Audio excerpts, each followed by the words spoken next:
her to birth, even though she was induced. The whatever narcotic or drug they gave me didn't work, So it was more painful, huh? and I had a harder time with her. Although she was a smaller baby. Yeah, how big was Susan? Susan was 7'2", I think, and Barbara was 6'12". Oh. So having these two wonderful girls made you want to try again, and along came Michael a few years later, right? You said there were 4.5 years between all the kids? Well, there's 4.5 between Susan and Barbara, and then between Barbara and Mike, there's 4.5. Well be done. So along comes Mike, and here you've got this, all of a sudden, a son. Was that any different dynamics at the... Well, it was a little different with Michael. By then we were living in Burlington. We moved over there when I was pregnant. The day after we moved into the house in Burlington, my mother died. Oh, goodness. And we didn't have a phone or anything. And my dad happened to remember when he was looking at the plat of the land we were buying, the name of the people that were selling, and knew that they had a son that lived up the street. So he was able to get, I don't know, through the police or something, the telephone number of the people up the street, and called them and told them my mother had died, and they came over and told me. So then we had to go back to Armenia and Be with your dad. yeah, be with Dad. So it was kind of a hard time, but in the meantime, I had shortly after Barbara was born, I had polio, and they weren't sure that I would have Michael naturally. Well, that's when you got the polio after Barbara was born. Yeah. Oh, goodness. But when it came time towards the time that Michael was going to be born, Art's parents came up from Florida, Art's mother and dad and sister and dogs, to stay with the children while I was in the hospital having Mike. And they were only there 2 days when Art's father had a stroke. At the house? At the house. So he ended up in one hospital in Hartford, and I was in the other having the baby. Wow. And that was in about 1960 when Mike was born? 1959. 59? And while I went to the hospital, he was also by appointment. But when I went to the hospital to have Michael, I was there a short time in the labor room, and I couldn't feel him move. And I mentioned it to the nurse, and they came in, and they couldn't get a heartbeat. So they rushed me into the delivery room and delivered Michael, and found out that he had the cord around his neck twice and tied in a true knot.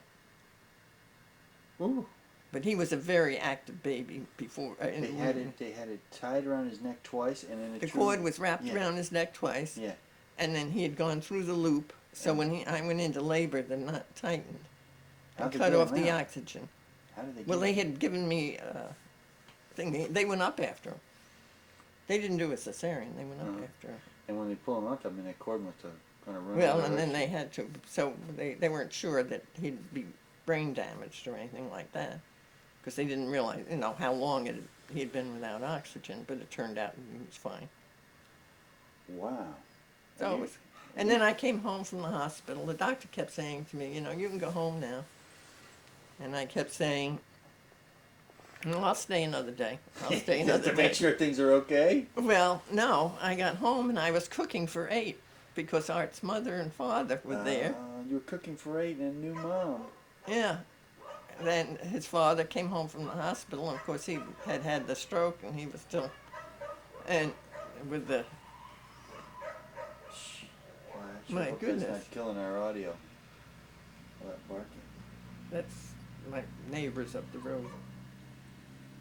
So you didn't want to go home because you'd have to cook for 8? Yeah. Well, I had his mother, his father, his sister, Art, the girls. And this was in Burlington. It was at the big house, the big White House. Yeah. Does that mean Barb is back or something? I don't know.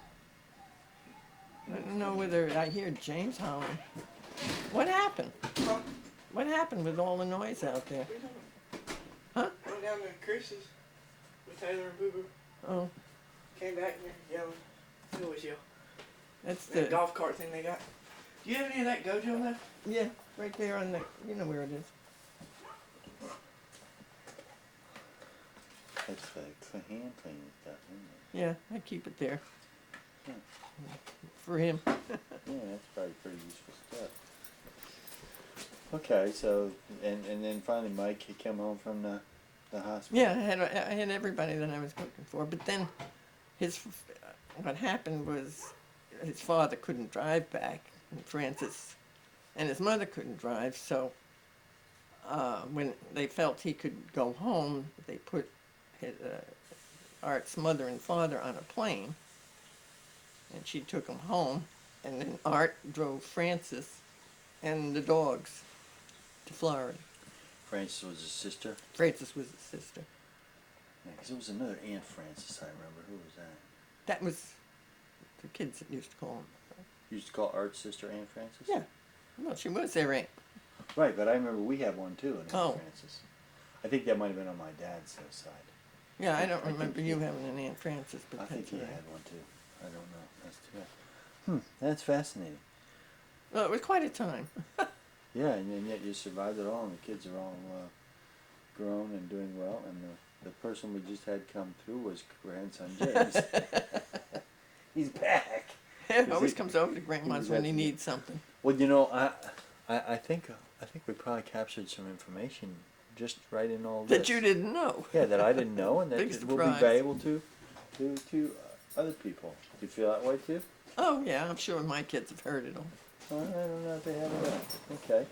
Well, this has been January 13th, 2007, with Bessie and your Henrietta Ring.